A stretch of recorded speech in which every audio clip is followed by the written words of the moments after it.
দিদি, প্রথম প্রশ্ন হচ্ছে কালকে উপনির্বাচনের রেজাল্ট কি হবে?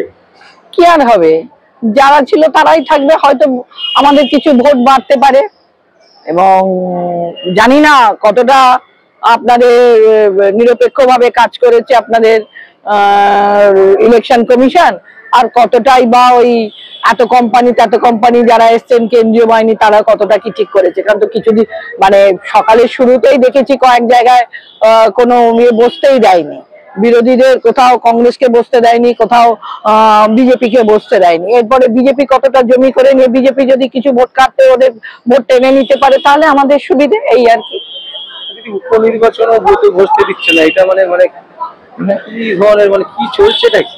আসলে নিজেই নিজের বিদায় ঘন্টাটা তো বাজিয়ে ফেলেছে, উনি তো গেয়ে ফেলেছেন আমার যাবার সময় হলো দাও বিদায়।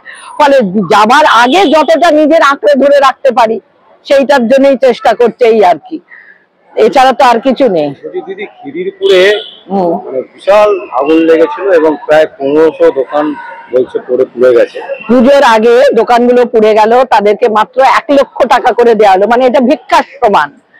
হ্যাঁ, যেখানে মদ খেয়ে মরে গেলে উনি 2 লক্ষ টাকা দিয়েছিলেন একটা সময়, সেখানে দোকানদারদের এত বড়, এবং পুড়ে গেল, পোড়ার পরে মানে পুড়ছে সেই সময় দেখেও যখন দোষ সরকারের, তাদের মানে দমকল বাহিনী আসতে দেরি করলো, জল ঢালতে দেরি করলো, তারপরে তাদেরকে মাত্র 1 লক্ষ টাকা করে অনুদান দেওয়া হচ্ছে। মানে এটা ভিক্ষে দেওয়ার সামনে আসলে ওই জায়গাটাকে বড় কোনো শিল্পপতিকে বিক্রি করে দিয়ে একটা বড় শপিং মল করার তাগিদে, এবং সত্যি কথা বলতে গিয়ে ওখানে যারা যে সম্প্রদায় বেশি ছিল তাদেরকে হয়তো ওখান থেকে তুলে দিয়ে নতুন কোন সম্প্রদায় বারবারন্ত করার জন্য, কারণ যেটা উনি মিনি পাকিস্তান আগেই ঘোষণা করে দিয়েছেন, ফলে মিনি পাকিস্তানটাকে আরো শিলমোহর দেবার জন্য হয়তো এটা করেছেন।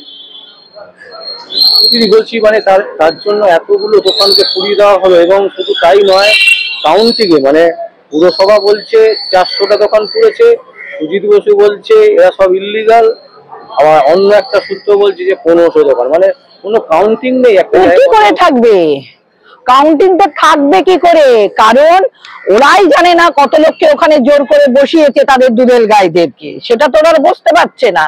এখন যারা পুরনো ছিল তাদের দোকান ছিল, এটা আজকের তো নয়, এলাকাটা ব্রিটিশ আমলের এরিয়া, এবং ব্রিটিশ আমলের যে দোকানদাররা ছিল তারাদের কতজন আছে, এবং তার বাইরে যাদেরকে ওরা বসিয়েছে জোর করে সেই সব দোকানদার গুলো কতজন আছে, তো সেগুলোর হিসেব করবে কে?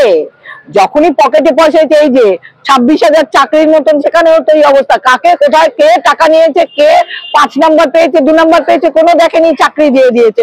অতএব কে কিরকম না জেনেই ওখানে একটা করে দোকান বসিয়ে দিয়েছে, হয়তো 5 স্কোয়ার ফিটেও দোকান আছে, আবার 50 স্কোয়ার ফিটেও দোকান আছে। তারপরে এটাতে গুনতিতে পাবে কি করে? অর্ধেকেরই তো হয়তো ট্রেড লাইসেন্সই নেই, দেখা যাবে অর্ধেকে ট্রেড লাইসেন্সই নেই, তারাও ওখানে দোকান খুলে সাধারণ মানুষ বসে রয়েছে, কারোর হকার্স লাইসেন্সও নেই, তারাও ওখানে বসে রয়েছে। এইভাবে আর কি করা যাবে? একটা তো একটা কি বলবো, মাৎসন্যায় অবস্থা চলছে না গোটা পশ্চিম বাংলাতে। এটা তো সেই আমরা পড়েছিলাম সেই পাল বংশের আগে যে মাৎসন্যায় অবস্থা, তার থেকেও দুরূহ অবস্থা চলছে পশ্চিমবঙ্গেতে। এর বাইরে কি করা যাবে? কিছুদিন আগেই তো দেখলাম যে হরিশ চ্যাটার্জি স্ট্রিটের মধ্যে যে লোকেরা থাকে তারা নাকি বাড়িতে সন্ধ্যেবেলায় ঢুকতে পারছে না, হঠাৎ একটা অ্যাম্বুলেন্স এলে অ্যাম্বুলেন্স ঢুকতে পারছে না, তাদের কৈফিয়ত দিতে দিতে একজন রোগী মারাই গেল। এটা কি? এর আগে কি বিধান রায় কি মুখ্যমন্ত্রী ছিলেন না? সিদ্ধার্থ শঙ্কর রায় কি মুখ্যমন্ত্রী ছিলেন না? অজয় মুখার্জি কি মুখ্যমন্ত্রী ছিলেন না? প্রফুল্ল সেন কি ছিলেন না? তাদের বাড়িতে কতটা কর্ডন করে রাখতে হয়েছিল, কটা রাস্তাকে বন্ধ করে রাখতে হয়েছিল, কটা লোকের অসুবিধা হয়েছিল। এই তো মাৎসন্যায় অবস্থা, জোর যার মুল্লুক তার, যতটুকু জোর করে করা যায়। ওনারই বাড়িতে আগে 72 জন লোক বাস করতো, 72 জনের ছিল কি বলে ভোটার লিস্টে নাম ছিল, এখন ব্যানার্জি পরিবার ছাড়া কারোর আর এই বাড়িতে নাম নেই। সেই লোকগুলো কোথায় গেল কেউ হদিশ দিতে পারবে না, কালী নালায় ডুবে গেল না আকাশে উড়ে গেল কেউ জানে না। একটা অন্য প্রসঙ্গে আসছি, সজল ঘোষের পুজো নিয়ে একটা বিতর্ক তৈরি হয়েছে, মানে একেবারে পুলিশের পক্ষ থেকে নোটিশ গেছে যে পুজো করতে দেওয়া হবে এরকম একটা নোটিশ, এবং ভিড়ের চাপ নাকি এত বেশি তাই জন্য পুজো করতে যায় না। চেতলায় ভিড় হয় না, নাকতলায় ভিড় হয় না, বুড়ো শিবতলায় ভিড় হয় না, আপনার বালিগঞ্জ সার্বজনীনে ভিড় হয় না, একডেলিয়ায় ভিড় হয় না, শুধুমাত্র হয় সন্তোষ মিত্র স্কোয়ারে। আর কোথাও পৃথিবীর মানে পশ্চিমবাংলার কোথাও ভিড় হয় না। এটা আর কি ওদের টিআরপি, বিজেপির টিআরপি কে বাড়ানোর জন্য একটা কিছু চাই। সজল ঘোষ অনেকদিন ইয়েতে আসছিলেন না, টিভিতে আসছিলেন না ঠিক মতো, তার কোনো প্রতিবাদ করার জায়গা ছিল না, দিদিমণি একটা প্রতিবাদ করার জায়গা ওনাকে করে দিলেন। এতে গটাপ কেস। না হলে অমিত শাহকে বলছে বাদে আর মোদীকে বলছে সে ভালো। মোদী কেন অমিত শাহ, মোদী চলে গেলে অমিত শাহ কেন গোটা ভারতবর্ষকে দেখাশোনা করবে, তখন অমিত শাহ বাজে হয়ে যাচ্ছে আর মোদী হয়ে যাচ্ছে ভালো। এটা হচ্ছে গটাপ কেস। এখন মোদীর হাতে তামাক উনি খাচ্ছেন, আগে বাজপেয়ীর হাতে তামাক খেয়েছেন, এখন মোদীর হাতে তামাক খাচ্ছেন, এটা স্বাভাবিক কথা। বিজেপিকে হাত ধরে টেনে এনেছিলেন উনি। বাজপেয়ী নিজে এসে ওনার মাকে প্রণাম করে পশ্চিমবাংলার মানুষের অনেক মনের মধ্যে জায়গা করে নিয়েছিলেন। তো সেই মতনই এখন অমিত শাহের মাকে হয়তো ওনার পায়ে ধরতে হবে, বা অমিত শাহকে এসে ওনার মা তো এখন আর নেই, উনি আছেন, ওনার পায়ে ধরতে হবে বা ওনার কাছ থেকে ভাইফোঁটা নিতে হবে, এরকম কিছু ব্যবস্থা করলে তাহলে অমিত শাহ ভালো হয়ে যাবে, এই আর কি। গত বছরও আমরা দেখেছিলাম সন্তোষ মিত্র স্কোয়ারের বিরুদ্ধে এরকমই নোটিশ এসেছিল, তারপরে সেই নানান রকম কোর্ট থেকে পারমিশন নানা জায়গা নেওয়ার নিয়ে তারা আবার পুজো করেছে।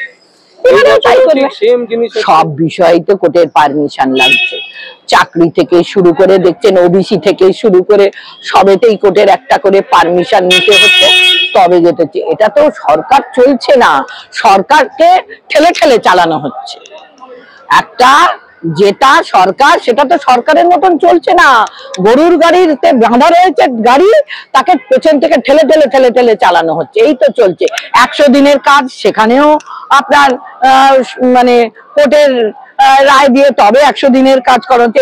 এখানে দুটো সরকার যে চলছে, দুটোই একেবারে কি বলবো, মানে পচে যাওয়া ধসে যাওয়া একটা জিনিস। সেইগুলোকে নিয়ে ভারতবর্ষের মানুষকে চলতে হচ্ছে।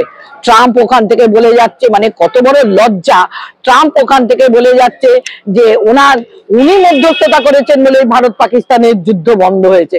এর থেকে লজ্জার কথা আর কিচ্ছু নেই। দিদি 100 দিনের কাজ যেহেতু আপনি শুনলেন, কলকাতা হাইকোর্ট থেকে অর্ডার দিয়েছে যে 100 দিনের কাজ কোনো অবস্থাতে বন্ধ করা যাবে না। তাতেও দিদি আমাদের মুখ্যমন্ত্রী মমতা ব্যানার্জি খুশি নন, মানে এটা খুশি নন না। 100 দিনের যে কাজটা হবে তার টাকাটা তো এবারে ওনাকে পেমেন্ট করতে হবে, তার থেকে তো কাটমানি তো রাখতে পারবেন না, এইটার জন্য উনি খুশি নন। একটা ভেরি রিসেন্ট একটা ফেসবুকে বেরিয়েছে, একজন ভদ্রলোক একজনের কাছে গিয়ে 10টা টাকা চেয়েছিল।